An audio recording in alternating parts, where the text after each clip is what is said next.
Hello बच्चों, आज हम इस भाग में जो है कक्षा 7 के हिंदी फर्स्ट का चैप्टर नंबर 6 माता को पत्र का अध्ययन करेंगे। शेष इसका और पिछले वीडियो में इसको एक्सप्लेन किया गया था, उसके आगे आज पढ़ेंगे। इसमें देखिए, इस चैप्टर में जो है ये सुभाष चंद्र बोस जी द्वारा लिखित एक पत्र है जो उन्होंने अपनी माता को लिखा हुआ है। और इस पत्र में उन्होंने अपने देश की जो समस्या है और उससे पीड़ित होकर के जो है अपने हृदय की भावनाओं को व्यक्त करने का प्रयास किया है अपनी माता के सामने। वह देश की समस्या से बहुत दुखी हैं। देश की दुर्दशा देख करके ये पत्र उस समय का है जब हमारा देश जो है गुलाम था और सुभाष चंद्र बोस जी ने स्वतंत्रता दिलाने के लिए आज़ाद हिंद फौज की गठन भी किया था, आज़ाद हिंद फौज का। और इनका एक प्रसिद्ध नारा भी था, तुम मुझे खून दो मैं तुम्हें आज़ादी दूंगा।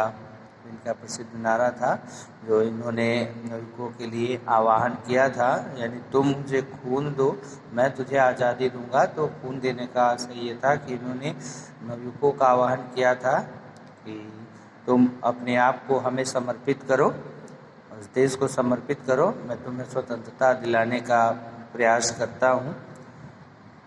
तो सुभाष चंद्र बोस जी का ये पत्र है। इसमें हम आगे आइए देखते हैं, भाषण को पढ़ना है। फिर देखिए, सुभाष चंद्र बोस जी कहते हैं, अपने इस पत्र में लिखते हैं अपनी माता को और उसी के माध्यम से अपनी पीड़ा को व्यक्त कर रहे हैं। हमें मनुष्य जीवन मिला है और साथ ही बुद्धि, चेतना, आत्मा जैसे गुण मिले हैं, लेकिन इन सब के होते हुए भी यदि हम पशुओं के समान खाने और सोने से संतुष्ट रहें, इंद्रियों के दास बने रहें, केवल अपनी चिंता करें और पशुओं के समान नैतिकता शून्य जीवन जीते रहें, तो हमारे मनुष्य के रूप में जीने की क्या सार्थकता है। देखिए, सुभाष चंद्र बोस जी कहते हैं कि हमें मनुष्य का जीवन मिला है और ये अपना पूरा जीवन जो है देश के लिए समर्पित किया इन्होंने, और नाविकों से भी यही चाहते हैं और देशवासियों से भी यही चाहते हैं कि हमें अपने देश की सेवा करनी चाहिए और अपने स्वार्थों के, निजी स्वार्थों को त्याग करके, अपने इंद्रिय सुखों को त्याग करके हमको अपने देश की सेवा करनी चाहिए। और हमारा जीवन जो है सदैव दूसरों के लिए होना चाहिए, समर्पित होना चाहिए। कहने कि यदि हम पशुओं के समान खाने सोने से संतुष्ट रहें और इंद्रियों के दास बने रहें, इंद्रियों के दास बने रहें यानी सुख सुविधाओं में लगे रहें, तो जीने की क्या सार्थकता है। ये पशुओं के समान नैतिकता शून्य जीवन जीने का क्या फायदा है। ये हम मनुष्य हैं, पशु तो है नहीं, लेकिन हम मनुष्य भी पशुओं के समान व्यवहार करने लगे तो हमारे जीवन की सार्थकता ही नहीं है। हमारा जीवन क्या है, फिर व्यर्थ है। क्या वह जीवन जीने योग्य है? क्या ऐसा जीवन जो है वह जीने योग्य है जिसमें नैतिकता शून्य हो, यानी नैतिकता शून्य हो, यानी नैतिकता का कोई ज्ञान ही न हो, वो पशु समान हो, सिर्फ खाने पीने सोने से मतलब हो, इंद्रिय सुखों से मतलब हो, तो वह जीवन जीने योग्य है? जो दूसरों की सेवा में समर्पित न हो, जो जीवन दूसरों की सेवा में समर्पित न हो, वह जीवन जीने योग्य है? माँ, आप जानती हैं मैं आपको यह सब क्यों लिख रहा हूँ। आप ही कहें, यह सब बातें मैं किससे करूँ? कौन मेरी बात सुनेगा? कौन इन्हें गंभीर मानेगा? जिनका जीवन स्वार्थ से प्रेरित है वे कभी इस प्रकार सोच नहीं सकते, क्योंकि वैसा करने पर उनकी स्वार्थ पर आँच आएगी। देखिए अपनी पीड़ा को यहाँ ये व्यक्त कर रहे हैं कि आखिर मैं किससे कहूँ। यह किसी को ऐसा नहीं देखते हैं कि कोई व्यक्ति जो है अपने स्वार्थों को छोड़ करके दूसरे की भलाई में लगा हो, देश की भलाई में लगा हो, वो अपने स्वार्थ की चिंता न करता हो और स्वयं की तिलांजलि देकर भी दूसरे की सेवा करता हो। तो ऐसा व्यक्ति इनको सुभाष चंद्र बोस जी को उस युग में दिखाई नहीं दे रहा था। तो वही वे कह रहे थे, आखिर मैं अपने हृदय की पीड़ा किससे कहूँ, किसको सुनाऊं, कौन मानेगा इन बातों को, कौन मतलब रखेगा इन बातों से। जिनका जीवन स्वार्थ से प्रेरित है वे कभी इस प्रकार सोच नहीं सकते। और ये कहते हैं कि जो सिर्फ अपने स्वार्थों के लिए जी रहे हैं वे कभी ऐसा सोच ही नहीं सकते। यानी वे दूसरों की सेवा के बारे में नहीं सोच सकते, देश के बारे में नहीं सोच सकते, वे सिर्फ निजी स्वार्थों के बारे में सोच सकते हैं, क्योंकि वैसा करने पर उनके स्वार्थ पर आँच आएगी। भाई ऐसा कर जब वो दूसरों की चिंता करने लगेंगे तो स्वयं के स्वार्थ पर क्या होगी, आँच आएगी, स्वयं के स्वार्थों की पूर्ति न होगी। लेकिन एक माँ का जीवन स्वार्थ रहित होता है। और क्या कह रहे हैं कि लेकिन एक माँ का जीवन जो है वह स्वार्थ रहित होता है। अगर कोई माँ अपने बच्चे से कहे कि तुम अपने आप से संतुष्ट रहो तो इस पर कोई क्या कह सकता है। ऐसा बच्चा अवश्य ही बहुत अभागा होगा। और ऐसे में यह निश्चित है कि आज के पापपूर्ण युग में भले आदमियों का टोटा रहेगा। यानी आज के युग में भले आदमियों का टोटा का आशय है कम टोटा रहेगा, यानी भले ही आदमियों की कमी रहेगी, भविष्य के बारे में कोई आशा न रह जाएगी। इस स्थिति में पछतावे के सिवा कुछ हाथ न लगेगा। अगर यह बात सही है, अगर पुनरुद्धार की सभी आशाएं मिट चुकी हैं, अगर हमें हाथ पर हाथ धरे बैठे रहना है और इस अधोपतन को सिर्फ देखते रहना है, अधोपतन माने नीचे गिरना, यानी निरंतर जो है हरास होता जा रहा है, नीचे गिरते जा रहे हैं, अगर इसको सिर्फ देखते रहना है तो यह सब परेशानी किस लिए। यानी अगर निरंतर हरासी होता रहेगा, इसको हम चुपचाप बैठ के देखते रहेंगे तो ये सब परेशानी किसके लिए। कह रहे हैं कि अगर पुनरुद्धार यानी हम पुरानी चीज़ों को बातों को ठीक नहीं कर सकते, सुधार नहीं ला सकते अपने व्यवहार में, तो हाथ पर हाथ धरे बैठे रहना तो बस अधोपतन को सिर्फ देखना है, यानी नीचे गिरने की प्रक्रिया को सिर्फ देखना है। आखिर ये सब परेशानी किसके लिए जब सब कुछ देखना ही है। तो अगर मुझे जीवन में इससे अधिक कुछ नहीं प्राप्त करना है तो मैं जीवित ही क्यों रहूं। आप तो कह रहे हैं कि संतुष्ट जो कायर पुरुष होते हैं, और अगर मुझे ऐसा ही करना है, इससे अधिक कुछ नहीं प्राप्त करना है तो मैं जीवित ही क्यों रहूं। तो मुझे जिंदा रहने का कोई हक नहीं है, मैं जीवित ही क्यों रहूं। मेरी प्रभु से प्रार्थना है कि मैं संपूर्ण जीवन दूसरों की सहायता में बिता सकूं। मुझे आशा है कि वहाँ सब कुशल से होंगे, यहाँ सब सानंद है। कृपया मेरा प्रणाम स्वीकार करें और इस पत्र का उत्तर अवश्य लिखें, अवश्य ही दें। सदैव आपका प्रिय पुत्र सुभाष। देखिए, और अंत में सुभाष चंद्र बोस जी क्या इच्छा व्यक्त कर रहे हैं, क्या चाहते हैं, क्या उनकी मंशा है।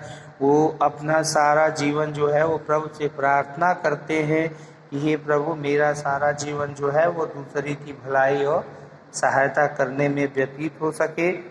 और इसी के साथ जो है अपने पत्र की समाप्ति करते हैं, विराम लगाते हैं अपने कथनों पर। और मुझे आशा है कि वहाँ सब कुशल होंगे, उम्मीद करते हैं, पत्र में लिखते हैं कि हमें उम्मीद है कि वहाँ सब लोग ठीक होंगे। यहाँ भी सब आनंद है, सभी आनंद पूर्वक है। कृपया मेरा प्रणाम स्वीकार करें, कृपया मेरा प्रणाम स्वीकार करें और इस पत्र का उत्तर अवश्य दें। सदैव आपका प्रिय पुत्र सुभाष। देखिए पत्र समाप्त हुआ और इस पत्र में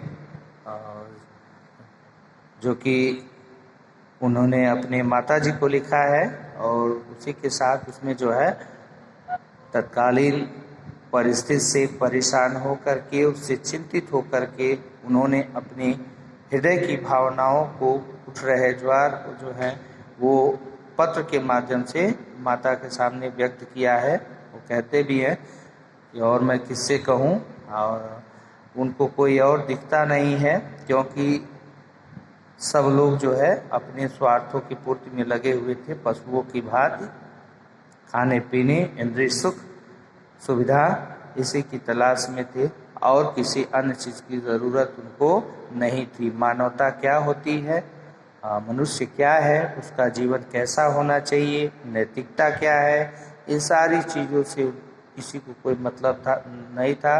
सभी लोग जो है इनसे परे थे। तो इस पत्र को देखने के बाद फिर देखिए आगे देखते हैं। इसके जो है कुछ मौखिक प्रश्न दिया हुआ है इसमें, तो हम डिस्कस कर लेते हैं इस मौखिक प्रश्न को भी।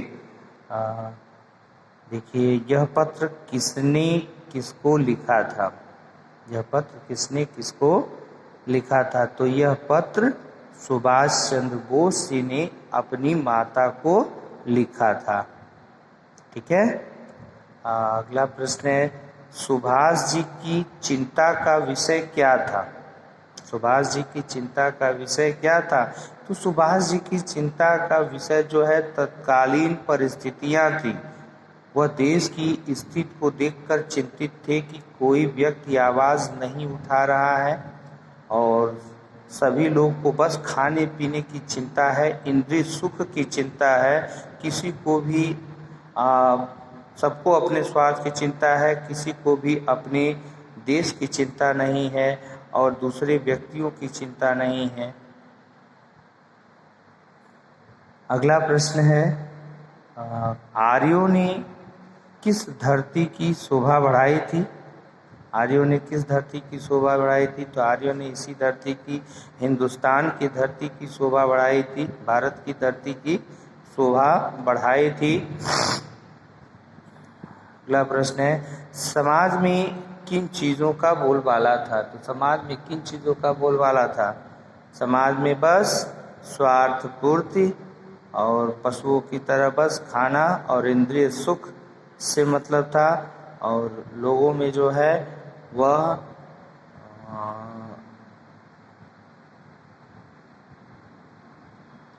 लोगों में तमाम प्रकार की भ्रांतियां थे। सभी जो है अंधविश्वासी थे, अंधविश्वासी थे और नास्तिक थे और श्रद्धाहीन थे। इन्हीं सब चीज़ों का बोलबाला था। मनुष्य जीवन के गुण क्या है। तो मनुष्य के जीवन के गुण क्या है। मनुष्य के जीवन के गुण है कि वह प्रत्येक मनुष्य का आदर करे, आदर पूर्वक व्यवहार करे और अपने देश के लिए सोचे और जो है कि हमेशा अपना जीवन दूसरों के लिए समर्पित करे, रखे, दूसरों की सेवा के लिए तत्पर हों। तो ये मनुष्य जीवन के गुण हैं। वो मनुष्य सिर्फ अपने लिए ही नहीं, अपने स्वार्थों के लिए नहीं, बल्कि दूसरों के लिए भी जिए, दूसरों की सेवा करे। ये थे मौखिक प्रश्न। अब जो है आगे आपके लिखित प्रश्न है। लिखित प्रश्न में देखिए लघुत्तरी प्रश्न है। पहले कह रहे हैं कि नेताजी के अनुसार भारत का अतीत कैसा था। तो प्रश्न आपकी बुक में लिखा भी हुआ है कि नेताजी के अनुसार भारत का अतीत जो है वह स्वर्णिम था, क्योंकि नेताजी ने अपने इस पत्र में अपनी बात को रखते हुए माता के सामने ये कहा है कि हमारा अतीत जो है वो स्वर्णिम था, लेकिन वर्तमान क्या है, कैसे हो गया है। अगला प्रश्न है नेताजी ने भारत और भारतवासियों के बीच किस प्रकार का संबंध दिखाया है। देखिए नेताजी ने भारत और भारतवासियों के बीच भाईचारे का संबंध दिखाया है और पूरी भारत को एक परिवार की तरह देखा है, भारत के लोगों को एक परिवार की तरह देखा है, क्योंकि आपने पीछे पत्र में पढ़ा है कि जगह उन्होंने लिखा है उसमें कि आप हमारी माता हैं, तो पूरे भारतवर्ष की माता हैं, सभी की माता हैं, और यहाँ रह रहे सभी जो है वो आपके पुत्र हैं। तो ये दर्शाता है कि कहीं न कहीं वह पूरे देश को अपने परिवार की तरह मानते थे और अपने ही परिवार का सदस्य समझते थे। नेताजी की दृष्टि में मनुष्य किसके समान जीने लगा है? तो नेताजी की दृष्टि में मनुष्य जो है वो पशुता भरा जीवन जो है वो जी रहा है, पशुओं के समान जीने लगा है, और उसकी सारी आदतें जो हैं, प्रवृत्तियां जो है वो पशुवत हो गई हैं, क्योंकि उसको सिर्फ खाना है, सोना है, इंद्रिय सुखों को प्राप्त करना है, बाकी और को उसको किसी चीज़ से मतलब नहीं है। लेकिन ऐसा अगर कोई मनुष्य है तो वो पृथ्वी पर भार स्वरूप ही है, उसको जीने का कोई हक नहीं है। नेताजी ने अंत में प्रभु से क्या प्रार्थना की है? तो नेताजी ने अंत में प्रभु से यही प्रार्थना की है कि हे प्रभु, हमारा सारा जीवन, संपूर्ण जीवन जो है वो दूसरे की सेवा में व्यतीत हो और देश की सेवा में व्यतीत हो। हम अवसर पाते ही जो है मनुष्यों की सेवा करें और अपना संपूर्ण जीवन जो है उसी में देखना चाहते हैं, और ऐसा वह प्रभु से प्रार्थना करके कहते हैं। तो देखिए स्टूडेंट, आपका चैप्टर जो है यहाँ समाप्त हो गया है, और कुछ प्रश्नों को भी हमने जो है डिस्कस कर लिया है, इसको आंसर को भी बता दिया गया है। बाकी नेक्स्ट वीडियो में शेष जो है। So student take care, bye bye.